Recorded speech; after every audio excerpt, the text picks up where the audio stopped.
Hey, my name is Ben. I'm 29. Until 6 months ago, I was just another face in the elevator at Sterling and Associates, invisible to everyone who mattered. Then, at the company holiday party, my married boss pulled me aside, her hand warm against my arm, and whispered 4 words that changed everything. This stays between us. I can still smell her perfume on that scarf she left me, citrus and lavender that clung to my pillow for weeks. She looked at me with these tired green eyes and said, I haven't felt seen in a long time.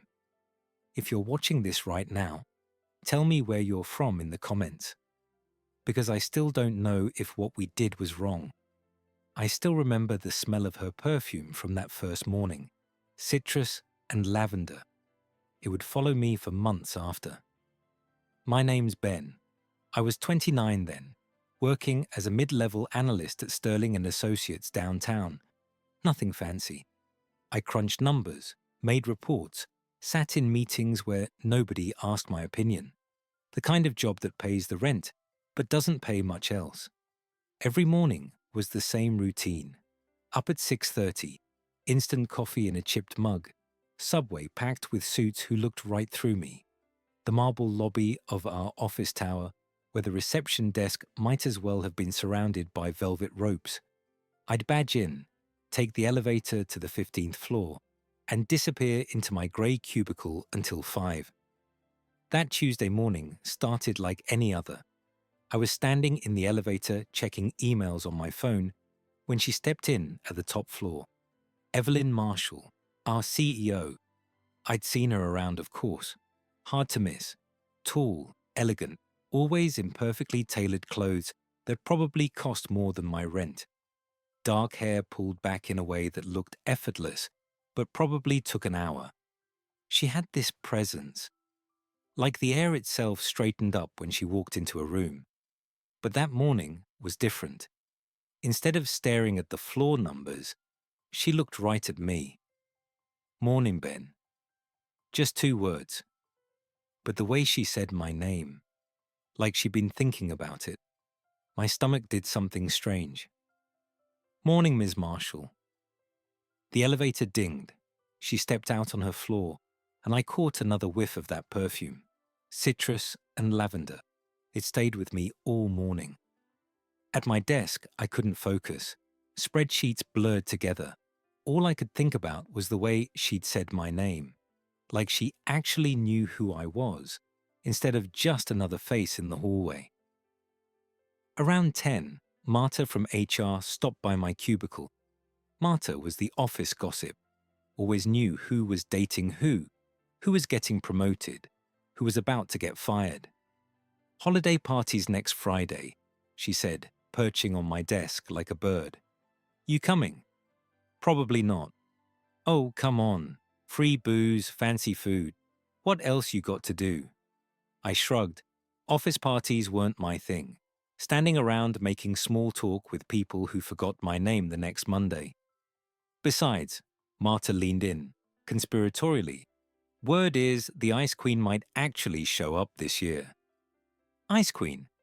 Evelyn, our fearless leader. Usually she makes an appearance for 5 minutes, shakes some hands, and disappears. But Derek's been traveling a lot lately for his surgeries. Maybe she'll stick around longer. Derek, her husband. I'd seen him at company events. Tall, silver-haired, the kind of confident that came from saving lives and making 7 figures. He looked at people like Ben Marshall, like we were furniture. Anyway, Marta continued, you should come. Might be fun. After she left, I tried to get back to work, but my mind kept drifting to that elevator moment, the way Evelyn's eyes had lingered on mine for just a second too long. Lunch was at Mickey's Diner with my roommate Jonah. He bartended at a place downtown, which meant he slept until noon and lived on coffee and cynicism. You look weird, he said, sliding into the booth across from me. Thanks. No, I mean, distracted weird. Like you got hit by a bus but you're not sure if you liked it. I told him about the elevator, about Evelyn knowing my name. Jonah rolled his eyes. Oh no, no, no, no. What? You got that look. That stupid look guys get when they think their boss is paying attention to them. It's not like that. She's married to a surgeon, Ben, lives in a penthouse, probably spends more on shoes than you make in a month, and you're getting butterflies because she said good morning. He wasn't wrong, but he wasn't right either. There had been something in her voice, something tired, lonely maybe. Just be careful, Jonah said. Women like that, they live in a different world. And guys like us, we're just the help. Friday afternoon, the whole office was buzzing about the party. People were leaving early to get ready, talking about what to wear, who might show up. I was planning to skip it entirely, go home, order pizza, watch something mindless on Netflix. But around 4:30, as I was packing up my desk, Evelyn walked by. She paused at my cubicle. See you tonight? It wasn't really a question, more like an expectation. I'll be there, I heard myself say. She smiled. Just a small one, but it hit me like a punch to the chest. My apartment was a studio in Queens. Cheap rent, thin walls, a view of the parking lot behind a Chinese restaurant. Not exactly the kind of place you bring home to impress anyone. I stood in front of my closet, which wasn't much of a closet. One good shirt, the one I wore to interviews. Dark blue button-down that Jonah said made my eyes look less dead. I put it on, checked myself in the bathroom mirror. Still looked like a guy who rode the subway to work every day, but maybe a slightly better version. Where you going all dressed up? Jonah asked from the couch. Company party. Thought you were skipping that. Changed my mind. He gave me that look again. The one that said I was making a mistake. Maybe I was. The party was on the office building's roof garden. I'd never been up there before. It was like stepping into a different world. String lights everywhere, heaters keeping the December air warm enough to be comfortable. Tables covered in white cloth, servers in black ties carrying trays of champagne. I felt underdressed immediately. Everyone else looked like they belonged here. The men in suits that fit perfectly. The women in cocktail dresses and jewelry that caught the light. I grabbed a beer from the bar and tried to find a corner to hide in. Ben. Marta appeared at my elbow, already tipsy. You made it, and you clean up nice. Thanks. Have you seen the spread? There's actual caviar. I don't even know what caviar tastes like, but I'm gonna find out. She dragged me toward the food table, chattering about office politics. Ashley, Evelyn's assistant, was refilling serving dishes. She was young, maybe 25, with the kind of sweet smile that probably got her in trouble. Everything looks great, I told her.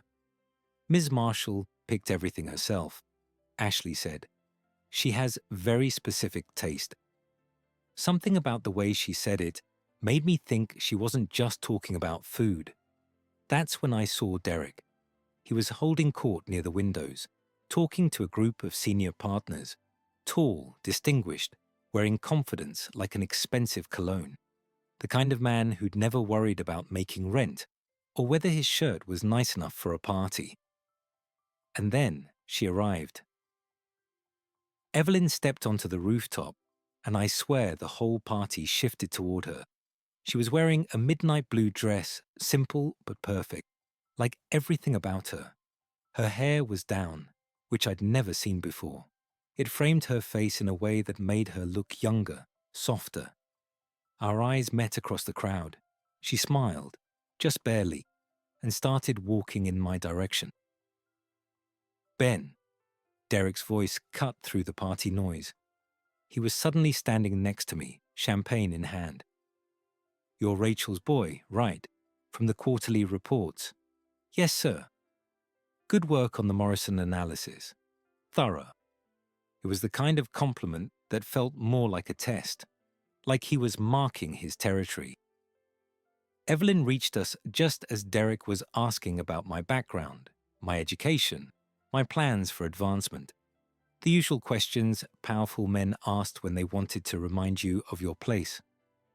Derek, Evelyn said smoothly, I need to show Ben something in my office about the Peterson account. Derek's smile didn't reach his eyes. Of course, don't let me keep you from business. But his hand found Evelyn's lower back, possessive and casual, a reminder of who she belonged to. I'll be right back, she told him. To me, she said, come on. Her office was on the floor below, all glass walls and city views. From up here, the party noise was muted, like we were underwater. She closed the door behind us and leaned against it. There's no Peterson account, she said. My mouth went dry. Okay. She walked to her desk, picked up a crystal paperweight, set it down again, like she was buying time. This is going to sound strange, she said finally, but do you ever feel like you're living someone else's life? I wasn't sure how to answer that. Sometimes. I've been married for 15 years, built this company from nothing, have everything I'm supposed to want. She turned to face me. And most days I feel like I'm sleepwalking. There was something in her voice I'd never heard before. Vulnerability, like she was showing me something she kept hidden from everyone else. Derek and we're like business partners who happen to share a bed. He travels for weeks at a time, comes home, asks about the company, falls asleep reading medical journals. We haven't had a real conversation in months. She was standing close now, close enough that I could smell her perfume again, citrus and lavender. I'm sorry, I said. That sounds lonely. It is. She looked at me like she was seeing something she hadn't expected. You're different from the others here, quieter, but you see things. I didn't know what to say to that. My heart was pounding so loud I was sure she could hear it. She reached for a glass of water on her desk. At the same moment, I moved to adjust my sleeve. Our hands brushed. It lasted maybe half a second, but the electricity of it shot through my whole body. She felt it too. I could see it in her eyes. That's when we heard Marta's laugh from the hallway. Loud, distinctive, getting closer. Evelyn stepped back like she'd been burned, smoothed her dress, straightened her hair. We should get back, she said. But her voice was different now, breathier. We walked back to the party in silence. The elevator ride felt like it lasted forever. When the doors opened, Evelyn went one direction, toward Derek and his circle of important people. I went the other, toward the bar. I was trying to act normal, like nothing had happened. But Marta intercepted me before I could get my beer. There you are, she said, grabbing my arm. I was looking for you. Where'd you disappear to? Nowhere, just getting some air. Her eyes were sharp, despite the champagne. Air? In December? I'm not used to crowds. She studied my face like she was reading a map. Uh-huh. Well, you missed Derek telling everyone about his latest surgery. Something about removing a brain tumor the size of a golf ball. Charming dinner conversation. I grabbed my beer and tried to blend into the background, but I couldn't stop looking at Evelyn. She was standing next to Derek now, his arm around her waist, smiling at something one of his colleagues was saying, but the smile didn't reach her eyes. Ashley appeared beside me with a tray of appetizers. Try the salmon, she said quietly. It's Ms. Marshall's favorite. As she walked away, I felt something pressed into my hand. A silk scarf, deep blue, soft as water. It smelled like citrus and lavender. She forgot it in her office, Ashley said over her shoulder, loud enough for anyone listening. Could you make sure she gets it back? But the way she said it, and the knowing look in her eyes, told me this wasn't an accident. I slipped the scarf into my jacket pocket, my heart hammering against my ribs. The silk was still warm, like it had been wrapped around her shoulders just moments before. I could feel Ashley's eyes on me, that small, knowing smile playing at the corners of her mouth. The party was winding down now. The December snow had started falling, fat flakes drifting past the glass walls and melting on the heated rooftop. Most people were gathering their coats, making plans for after parties I wouldn't be invited to. I found myself by the windows, watching the city lights blur through the snow. That's when I felt her presence behind me. "Beautiful view," Evelyn said softly. I turned. She was alone now, Derek nowhere in sight. Her arms were crossed against the cold, and I could see goosebumps on her skin. "Your scarf," I said, pulling it from my pocket. She looked at it for a long moment, then at me. "Keep it for now. I might need it later." Our fingers touched again as I put it back in my jacket. This time, neither of us pulled away immediately. "Derek had to leave," she said. "Emergency surgery. Someone's Christmas Eve got a lot more complicated." "I'm sorry." "I'm not." The words slipped out before she could stop them. She looked surprised at her own honesty. "I mean, it's his job. He saves lives. I shouldn't complain." But there was something in her voice that said she'd been complaining to herself for a long time. "Would you walk me to my car?" she asked. "I know it's silly, but these heels weren't made for snow." The parking garage was almost empty. Our footsteps echoed off concrete walls as we walked toward the executive level. She'd parked near the elevator, a black BMW that probably cost more than I'd make in 3 years. She stopped at the driver's door but didn't open it, just stood there, keys in her hand, looking at them like she'd forgotten what they were for. "I haven't felt seen in a long time," she said quietly. "Really seen. Does that make sense?" "Yeah, it does." Derek looks at me like I'm furniture. Beautiful, expensive furniture that he's proud to own but doesn't really need. She laughed, but there was no humor in it. "And everyone else at work, they see the title, the clothes, the corner office, but not me." The snow was falling harder now, and a few flakes had made it into the garage through the open entrance. One landed on her shoulder, and without thinking, I brushed it away. She looked up at me then, really looked at me, and I saw something in her eyes that made my chest ache. Want, need, the same thing I'd been feeling since that elevator ride. Her phone buzzed. Derek's name flashed on the screen. The spell broke. She answered quickly, her voice switching back to that polished, professional tone. "Yes, I know. No, the party was fine. I'll be home soon." She hung up and looked at me apologetically. "I should go." "Of course." But she didn't get in the car. Instead, she stepped closer.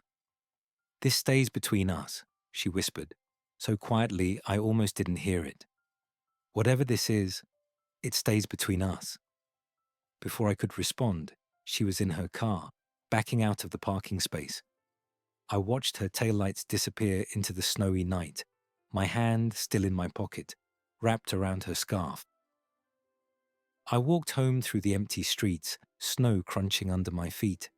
The city looked different at night, softer somehow, more forgiving of guys like me who didn't quite fit anywhere. Jonah was still up when I got back, playing video games on the couch. "How was the party?" he asked, without looking away from the screen. "Fine." "Fine?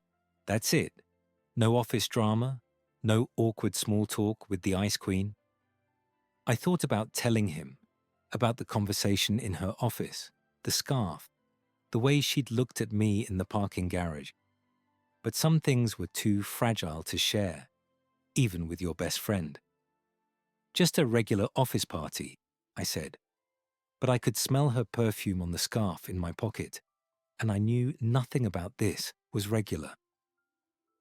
I lay awake that night, staring at the ceiling, replaying every moment, the way she'd said my name in the elevator, the vulnerability in her voice when she talked about Derek, the electricity when our hands touched. I pulled the scarf from my jacket and held it close, citrus and lavender, like she was still there in the room with me. This was dangerous territory. She was married, my boss, completely out of my league in every way that mattered. But lying there in the dark, I couldn't make myself care about any of that.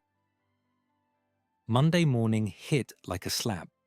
Back to the grey cubicle, the endless spreadsheets, the meetings where I was invisible again. I kept waiting for some acknowledgement of what had happened at the party, but Evelyn was back to being the untouchable CEO. She passed my desk around 10, but her eyes stayed straight ahead. No smile, no nod, nothing. Like Friday night had been a dream. Marta stopped by before lunch, her radar clearly pinging. "You seem distracted today," she said, perching on my desk again. "Just Monday blues." "Uh-huh." She leaned closer. "You know, I saw you talking to our fearless leader at the party. That's more conversation than most people get in a year." She was asking about a report. "Right, a report." Marta's smile was sharp. "Well, just remember what I always say. Office romances never end well for the little guy." My face must have given something away because her eyes widened. "Oh my God. Ben, tell me you're not—" "There's nothing to tell," I said quickly. "Good, because Derek Morrison is not the kind of man you want to cross. And Evelyn, she's ice cold for a reason. Don't let a few kind words fool you into thinking you matter to someone like that." After she left, I tried to focus on work, but her words stuck with me. The little guy. That's what I was, and that's what I'd always be. Tuesday was worse. Evelyn was in meetings all day, visible through the glass conference rooms, but untouchable. I caught myself watching her more than I should have, looking for some sign that Friday night had meant something to her too. Around 3, my computer chimed with a new email from Evelyn's assistant. "Ben, Ms. Marshall would like to see you in her office at 4:30 regarding the Morrison account. Please bring your files. Ashley." My hands were shaking as I gathered my papers.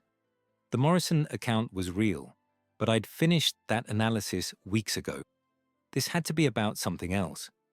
At exactly 4:30, I knocked on her office door. "Come in." She was standing by the windows, looking out at the city below. She'd changed since the party. Back to the severe hair, the untouchable suit, the mask of perfect control. "Close the door," she said, without turning around. I did, my mouth dry as sand. "I've been thinking about Friday night," she said finally.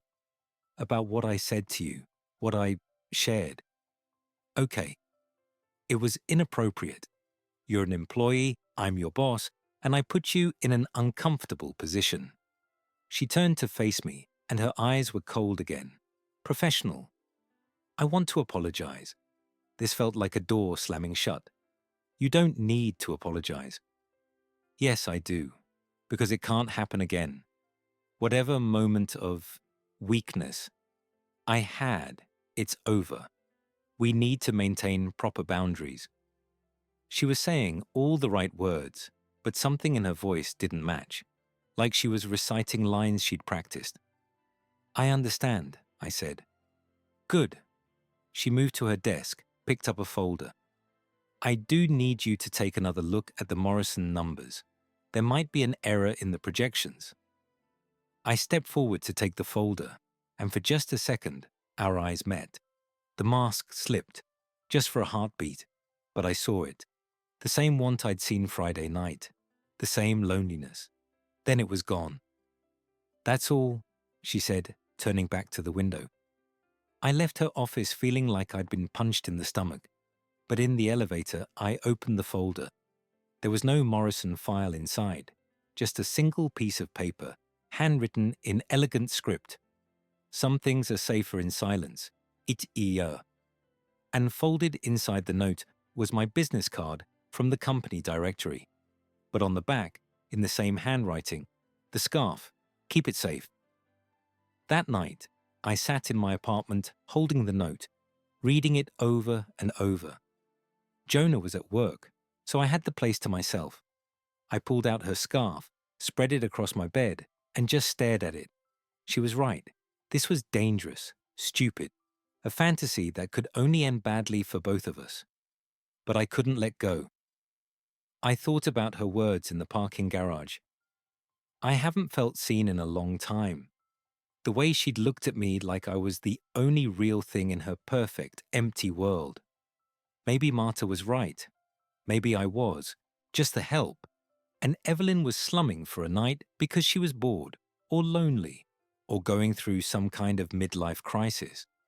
But that note, the way she'd written, keep it safe. Like the scarf was more than just fabric. Like it was a piece of her she was trusting me with. The next few days were torture. I'd see her in meetings, in the elevator, walking past my desk, and she'd act like I was invisible. But sometimes I'd catch her looking at me when she thought no one would notice. Quick glances that lasted just long enough to make my heart race. Ashley started bringing me coffee in the afternoons. Nothing obvious, just a friendly gesture that happened to coincide with times when Evelyn was in her office. I began to suspect Ashley knew more than she was letting on. Thursday evening, I was working late, trying to catch up on the projects I'd been neglecting while obsessing over a woman I couldn't have. The office was mostly empty, just a few lights scattered across the floors below. That's when I saw it.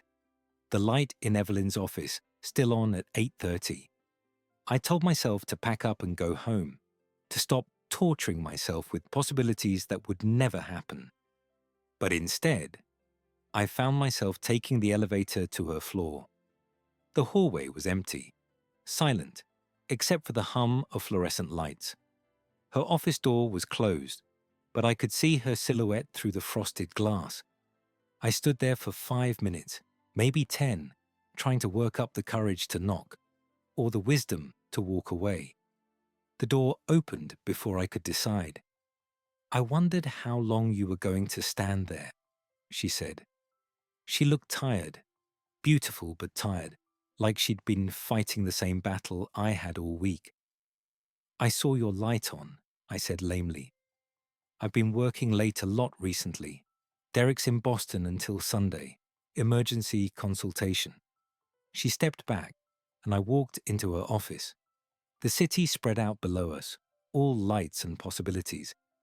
"I got your note," I said. "I shouldn't have written it." "But you did." "Yes." She sat down in her chair, suddenly looking older, more fragile. "I did." I pulled the scarf from my jacket pocket. "You wanted me to keep it safe." She stared at it for a long moment. "It was my mother's. She gave it to me when I started the company. Said it would bring me luck." "Has it?" "I thought so. Until recently." She looked up at me. "Lately, I've been wondering what luck really means.